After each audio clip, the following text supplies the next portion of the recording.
તો આજના બ્લોગ માં તમને સારી કેવો નજારો છે અમારો. આપણા ભગવાન કેવા એવા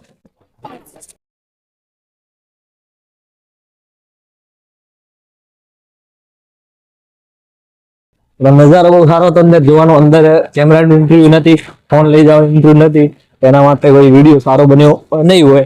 પણ આ બહારનો નજારો છે તમને બતાડું છું. ભાઈ બહુ સુપર સુવિધા છે અંદર, અને બહુ ભગવાનના મંદિરો પણ અંદર છે, દેવી દેવતાના. તમે અંદર એક વખત આવો હૈદરાબાદ તો મુલાકાત લેજો આ બાપજીની અને દરબારની. અને સુપર હિટ મંદિર છે, દૂર દૂરથી લોકો આવે છે. તો તમને બતાડો, અત્યારે દર્શન કરાવી દઉં છું ત્યાંથી વિડીયામાં, તો દર્શન થઈ જશે તમને. પણ કોઈ પણ જોઈ લેજો. હવે જ્યાં દરવાજા, જ્યાં ધામે જઈશ ત્યાંથી મંદિરે, તો સામને દેખાશે મંદિર, એ જ છે. તો ફરી મળીશું થોડા પછી એક વાર વિડીયો બનાવે.